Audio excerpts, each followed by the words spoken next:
Hello students, मैं आप सभी का कंसेप्ट क्लासेस में स्वागत करता हूं। हमने लास्ट लेक्चर में एम्प्टोर पाथवे और जीपीसीआर डिस्कस किया था। जो आज का हमारा टॉपिक है वो रास मैप काइनेज पाथवे है। बड़ा ही इंपॉर्टेंट आज का टॉपिक है ये हमारा। देखिए, रास मैप काइनेज पाथवे की इंपॉर्टेंस अपने आप में क्यों है। इसकी इंपॉर्टेंस इसलिए है कि जब भी किसी सेल को ग्रोथ करना हो या डिवाइड होना हो तो उस कंडीशन में रास मैप काइनेज पाथवे एक्टिवेट होता है। तो अगर हम रास के बारे में डिस्कस करें, रास के बारे में डिस्कस करते हैं, तो जो रास है वो मोनोमेरिक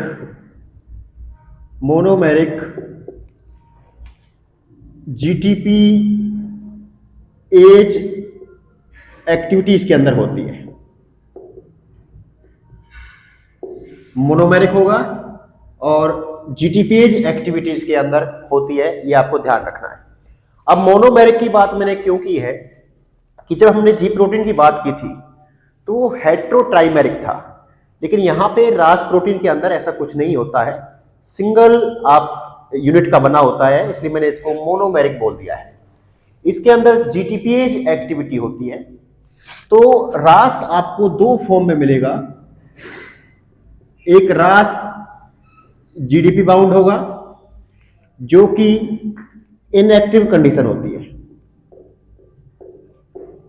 दूसरा रास जीटीपी बाउंड होगा जो कि आपकी एक्टिव कंडीशन होती है। तो रास आपको दो फॉर्म में मिलता है, एक रास जीडीपी जो इनएक्टिव फॉर्म में होती है और एक रास जीटीपी जो एक्टिव फॉर्म होती है। इसकी प्रॉपर्टी या काम करने की जो तरीका है वो सेम जीपीसीआर जो जी प्रोटीन बताया था मैंने आपको, वहां पे सेम है। ठीक है, तो आगे देखिए, जो रास है आपका वो फर्दर 3 टाइप का होता है, फैमिली होती है इसकी, एच रास, के रास और एन रास। जो एच रास है वो आपका लीवर पर एक्सप्रेस होता है, के रास जो है वो कोलोन पर एक्सप्रेस होता है और एन रास जो है वो न्यूरॉन्स पर एक्सप्रेस होता है। तो ये रास फैमिली के मेंबर्स हैं, एच रास, के रास, एन रास। तो ये आपको ध्यान रखना है। एच रास जो है लीवर पर एक्सप्रेस होता है, जो हम अभी डिस्कस करेंगे इंसुलिन के बारे में। के रास कोलोन के ऊपर एक्सप्रेस होता है और एन रास जो है वो न्यूरॉन्स के ऊपर एक्सप्रेस होता है। ये रास के बारे में इतना आपको याद रखना है। आगे बात करते हैं हम जो ये एमएपी है। ये एमएपी का मतलब क्या है? माइटोजन एक्टिवेटेड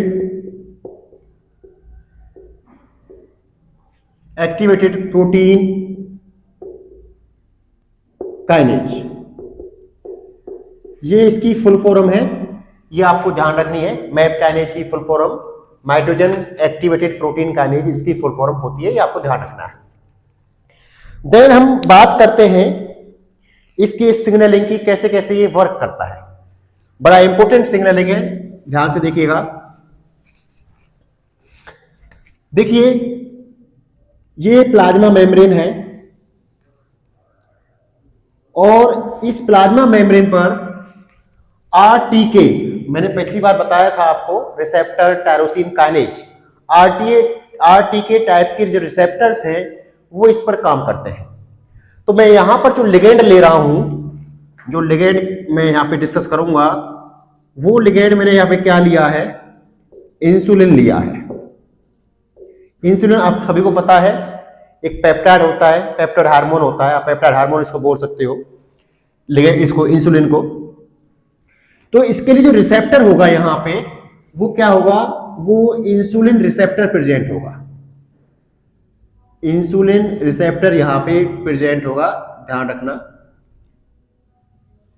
ये इंसुलिन रिसेप्टर है यहां पर।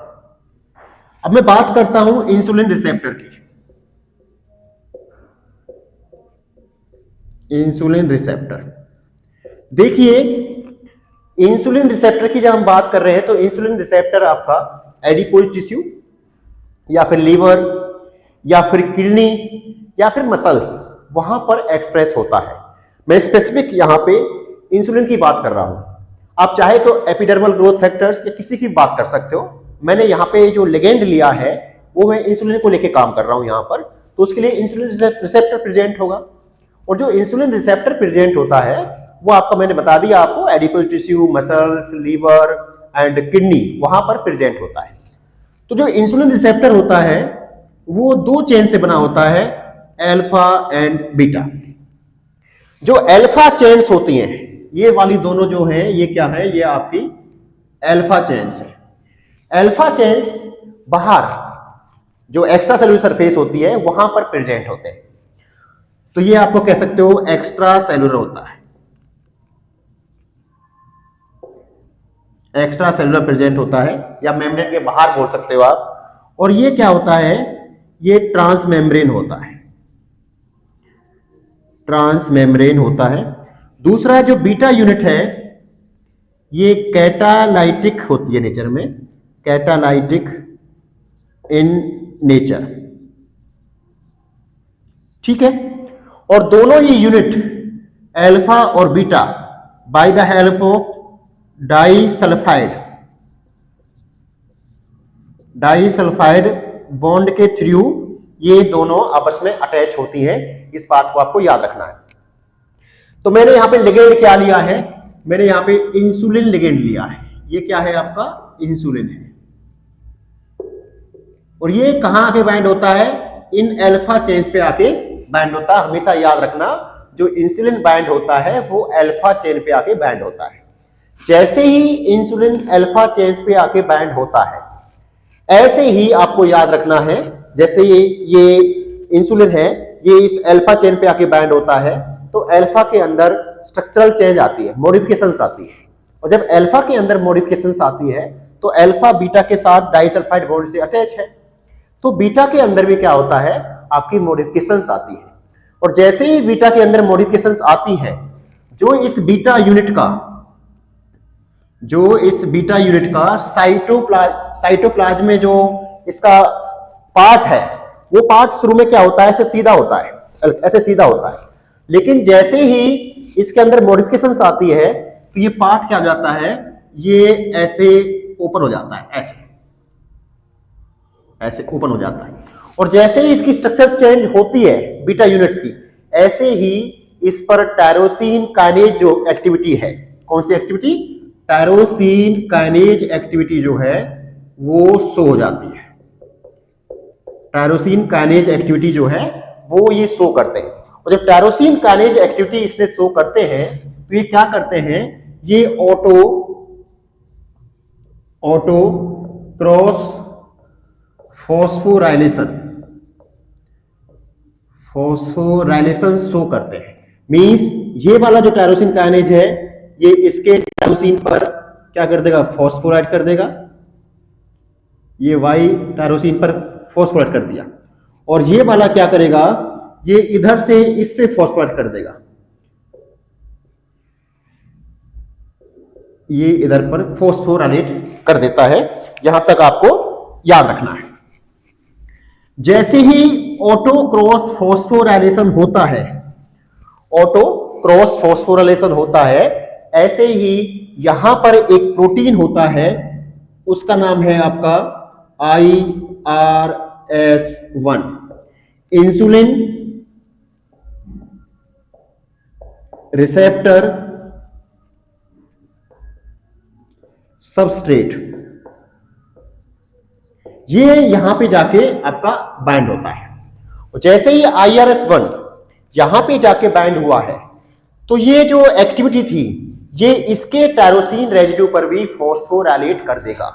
तो इसके टायरोसिन जो रेजिड्यू है आपके वाई पर, इस पे भी फॉस्फोराइलेशन हो जाएगा। ये आपको ध्यान रखना है, ठीक है। तो इसके भी वाई रेजिड्यू पे क्या हो गया है, फॉस्फोराइलेशन हो गया है। अब IRS1 जब फॉस्फोराइलेट हो जाता है तो इसके साथ इसके साथ एक प्रोटीन, मैं इसको यहां पे लगा रहा हूं, अब देखिए ये IRS1 है, ये यहां पर क्या जाता है, ये फॉस्फोराइलेट हो चुका है, ये फॉस्फोराइलेट हो चुका है, ठीक है। जस्ट मैंने यहां पे लिख दिया है, ऐड कर दिया है, क्योंकि ये मेम्ब्रेन में सारा चल रहा है। तो जब ये फॉस्फोराइलेट हो जाता है तो इस पर एक प्रोटीन होता है जिसका नाम मैं अभी बताता हूं आपको, GRB2। इसकी फुल फॉर्म देखोगे तो आप, इसकी फुल फॉर्म होती है growth factor, growth receptor factor binding protein 2। ये यहां पे आके बाइंड होता है by the help of SH2 domain. मैंने बताया था कि रिसेप्टर टायरोसिन काइनेज जो रिसेप्टर्स होते हैं उनके अंदर ऑटो फॉस्फोराइलेशन एक्टिविटी होती है और एक स्पेशल टाइप की बाइंडिंग साइट्स क्रिएट करते हैं, और उस बाइंडिंग साइट्स पर वही प्रोटीन्स या एंजाइम्स बाइंड हो सकते हैं जिनके अंदर SH2 डोमेन होता है। तो यहां पर GRB2 by the help of SH2 domain इस IRS1 के साथ बाइंड हो चुका है। दूसरे एंड पर इस पे क्या होता है, SH3 डोमेन होता है। इस SH3 डोमेन के साथ यहां पर बाइंड होता है आपका SOS, सन ऑफ सेवननेस। इसकी फुल फॉर्म देखोगे आप तो इसकी फुल फॉर्म होती है सन ऑफ सेवननेस। ये यहां पे आके बाइंड हो जाता है। देखिए जो ये सन ऑफ सेवननेस है, इसके अंदर बेटा एक बड़ी अच्छी एक्टिविटी होती है। इसके अंदर कौन सी एक्टिविटी होती है, इसके अंदर GEF एक्टिविटी होती है, ग्वानिन एक्सचेंज न्यूक्लियोटाइड फैक्टर। मैंने पिछले लेक्चर में भी डिस्कस किया था ये कि SOS के अंदर क्या है कि GEF एक्टिविटी होती है, ग्वानिन एक्सचेंज न्यूक्लियोटाइड फैक्टर। और इसका काम क्या होता है, इसका एक ही काम होता है GDP को निकालना और GTP को अटैच करना। इसका यही काम होता है अगर आपको याद हो तो, ठीक है। तो ये SOS क्या करेगा, यहां पर एक प्रोटीन है RAS, देखिए RAS जो पाथवे का हमारा था, इस RAS पे से GDP को हटा देगा, GDP को हटा देगा और इस पे क्या अटैच कर देगा, इस पर GTP अटैच कर देता है। ये ग्वानिन एक्सचेंज न्यूक्लियोटाइड फैक्टर्स की हेल्प से, जो कि इसके अंदर एक्टिविटी होती है SOS के अंदर। दोबारा सुनिए, SOS के अंदर GEF एक्टिविटी होती है जो क्या करता है, इस RAS पर से GDP को हटा देगा और GTP क्या कर देगा, उसके साथ बाइंड कर देगा और RAS आपका क्या हो जाता है, एक्टिवेट हो जाता है। जब RAS एक्टिवेट हो जाता है तो आपको ध्यान रखना, ये RAS क्या करेगा, RAF को फॉस्फोराइलेट करेगा और RAF फॉस्फोराइलेट हो जाता है किस पर, सीरीन और थ्रियोनिन पर। सीरीन और थ्रियोनिन पे RAF क्या हो जाता है, आपका फॉस्फोराइलेट हो जाता है। तो RAF को हम MAPKK बोल सकते हैं, माइट्रोजन एक्टिवेटिंग प्रोटीन काइनेज बोल सकते हैं। 3 काइनेज इस पे मैंने लिखा हुआ है। ये RAF जो है ये फर्दर MEK इसको फॉस्फोराइलेट करेगा सीरीन और थ्रियोनिन पर। ये आपको इसको बोल सकते हैं हम MAPKK। MEK जो है जब ये फॉस्फोराइलेट हो जाता है तो ये फर्दर ERK को फॉस्फोराइलेट करता है सीरीन और थ्रियोनिन पर। इसको हम MAPK बोल सकते हैं, माइट्रोजन एक्टिवेटिंग प्रोटीन काइनेज। जब ये ERK यहां पे फॉस्फोराइलेट हो जाता है तो जो ERK है वो आपका कहां मूव करेगा, न्यूक्लियस में। ये न्यूक्लियस है आपका, ये सीधा न्यूक्लियस के अंदर मूव करेगा और न्यूक्लियस के जब मूव करता है तो जो आपका DNA है, DNA पर जो फैक्टर्स है, ट्रांसक्रिप्शन फैक्टर्स है, ट्रांसक्रिप्शन फैक्टर कौन कौन से आप कह सकते हो, यहां पर एक है SRF, सीरम रेस्पॉन्स फैक्टर, या साथ साथ आप बोल सकते हो MYC, दूसरा फॉस, तीसरा जून। इन फैक्टर्स को एक्टिवेट करेगा। जब ये तीनों फैक्टर्स एक्टिवेट हो जाते हैं ये वाले, तो होता क्या है कि ये ट्रांसक्रिप्शन फैक्टर्स है, और ट्रांसक्रिप्शन फैक्टर का काम क्या है कि डीएनए पर जो प्रोमोटर्स है उसके साथ अटैच होना और ट्रांसक्रिप्शन और आप कह सकते हो रेप्लिकेशंस जो है उसको स्टार्ट करना। तो इसका ये जो MYC, फॉस, जून है, ये क्या करेंगे, साइक्लिन और CDK इसको एक्टिवेट कर देते हैं, साइक्लिन CDK को एक्टिवेट कर देते हैं। और मैंने कहा था आपसे कि साइक्लिन CDK जो है वो सेल डिवीजन में या सेल साइकिल में हेल्प करते हैं, इनके बेस पे ही सेल साइकिल आगे चलती है। तो मैंने शुरुआत में कहा था कि ये पाथवे सेल डिवीजन और सेल ग्रोथ में सबसे इंपॉर्टेंट रोल जो है वो प्ले करता है। अब SRFG जो है, सीरम रेस्पॉन्स फैक्टर, जब ये भी एक्टिवेट होता है तो ये भी आपका क्या करेगा, जो ग्लाइकोजेनेटिक जीन्स है, जो ग्लाइकोजन जो सिंथेसिस जो होता है, उन जीन्स को ये एक्टिवेट यहां पर कर देता है। तो आप ये सिंपल कह सकते हो कि जो रास मैप काइनेज पाथवे है, ये RAS MAP kinase pathway cell division, cell growth, उनमें काम करता है। तो सिंपल सी बात है यहां पर कि इंसुलिन आया, इंसुलिन अल्फा यूनिट से रिसेप्टर से बाइंड हुआ, रिसेप्टर के अंदर स्ट्रक्चर चेंज हुई, उसने टायरोसिन काइनेज एक्टिविटी शो करी। जब टायरोसिन काइनेज एक्टिविटी शो करता है तो वहां पर ऑटो क्रॉस फॉस्फोराइलेशन होता है, ये वाला इसको करेगा, ये इसको करेगा, क्योंकि रिसेप्टर टायरोसिन काइनेज है तो फॉस्फोराइलेशन होना इसका जरूरी है। तो जैसे ही फॉस्फोराइलेशन होता है ऐसे ही यहाँ पे IRS1 जो है वो बाइंड होता है। IRS1 फॉस्फोराइट होने के बाद उसके साथ GRB2 जो है वो बाइंड होता है SS2 डोमेन से, और SS3 डोमेन के साथ SOS बाइंड होता है। SOS में GEF एक्टिविटी होती है, ग्वानिन एक्सचेंज न्यूक्लियोटाइड फैक्टर, जो इस RS के GDP को यहां से रिमूव कर देगा, रिप्लेस कर देगा by the help of GTP। जैसे ही GTP रास के साथ बाइंड हुई, ऐसे ही रास आपका एक्टिवेट हो जाता है और वो राफ को फॉस्फोराइलेट करेगा सीरीन थ्रियोनिन पे। जब राफ आपका फॉस्फोराइलेट हो जाता है तो वो MEK को फॉस्फोराइलेट करता है, और MEK फॉस्फोराइलेट होने के बाद ERK को फॉस्फोराइलेट करता है। ERK जाता है न्यूक्लियस में, वहां पर जो ट्रांसक्रिप्शन फैक्टर्स है, SRF है, माइस है, फॉस है, जून है, इनको एक्टिवेट करेगा और ये जीन एक्सप्रेशन को वहां पे आके स्टार्ट कर देते हैं। देखिए ये पाथवे ठीक है, सेल डिवीजन और सेल ग्रोथ को फेवर कर रहा है, लेकिन अगर ये रेगुलर पाथवे चलता रहता है, अगर ये पाथवे आपका रेगुलर चलता रहता है तो ट्यूमर होने के चांसेस जो है वो बढ़ जाते हैं। तो इस पाथवे को रोकना भी जरूरी है, इस पाथवे को स्टॉप करना भी जरूरी है। तो उसके लिए हमें क्या चाहिए, हम दो चीज देख सकते हैं, या तो ये हो कि यहां पर जो सीरीन थ्रियोनिन फॉस्फेटेज एंजाइम हो, फॉस्फेटेज एंजाइम का यूज करें। जब इस एंजाइम का यूज करेंगे तो ये क्या करेगा, यहां से फॉस्फेट ग्रुप को रिमूव कर देगा। फॉस्फेटेज ग्रुप मतलब एंजाइम मतलब फॉस्फेट ग्रुप को रिमूव करने वाला, वहां से हटाने वाला। जब वहां से हटा देगा तो राफ जो है वो एक्टिवेट नहीं होगा, और राफ एक्टिवेट नहीं होगा तो वो MEK को फॉस्फोराइलेट नहीं कर पाएगा और आगे की प्रोसेस जो है वो स्टॉप हो जाएगी। दूसरा हम कह सकते हैं, ये पहला हो गया। दूसरा हम बोल सकते हैं कि GTPase एक्टिवेटिंग प्रोटीन का यूज करें हम।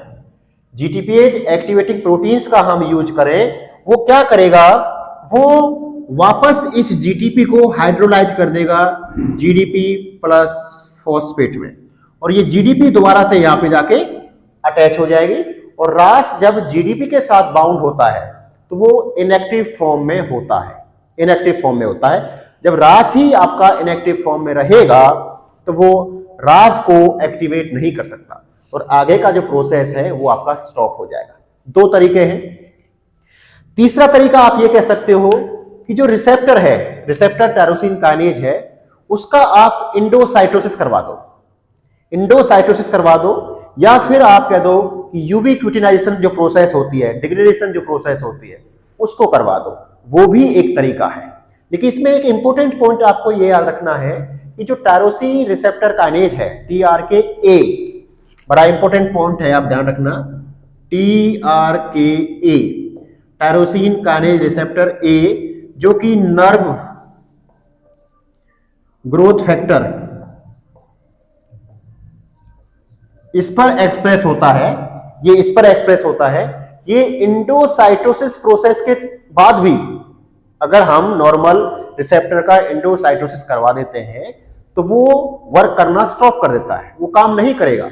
लेकिन TRKA जो कि नर्व ग्रोथ फैक्टर पर एक्सप्रेस होता है, ये इंडोसाइटोसिस होने के बाद भी अपना काम जो है प्रॉपर ढंग से करता है। ये इकलौता ऐसा फैक्टर है, इकलौता रिसेप्टर कह सकते हो आप इसको, इकलौता ऐसा रिसेप्टर है नर्व ग्रोथ फैक्टर पे जो इंडोसाइटोसिस के बाद भी काम करता है। ऐसा पॉसिबल नहीं होता है, लेकिन इसके केस में आपको ये ध्यान रखना है। दूसरा आपको इसमें ये याद रखना है कि मान लीजिए मैं ये कहता हूं यहां पर इंसुलिन नहीं आता है, इंसुलिन यहां पर प्रेजेंट नहीं है, तो इसमें कोई भी स्ट्रक्चर चेंज नहीं होगी, तो उस केस में यहां पर ये पाथवे स्टार्ट नहीं होगा।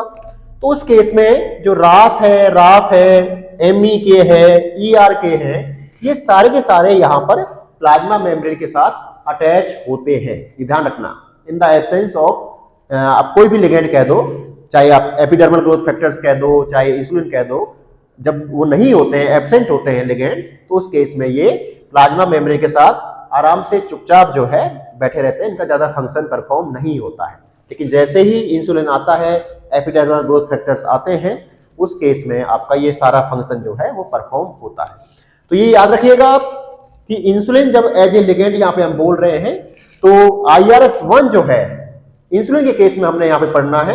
अगर यहाँ पे मैं एपिडर्मल ग्रोथ फैक्टर्स बोल देता हूं, तो एपिडर्मल ग्रोथ फैक्टर्स के केस में आप IRS को अगर नहीं पढ़ोगे तो भी कोई प्रॉब्लम नहीं है, सीधा आप बोल दो कि GRB2 जो है वो SS2 डोमेन की हेल्प से यहाँ पे आके अटैच हो जाता है। तो ये सारा आपका रास मैप काइनेज पाथवे का है। आई होप कि आपको ये समझ में आ गया होगा। Thank you.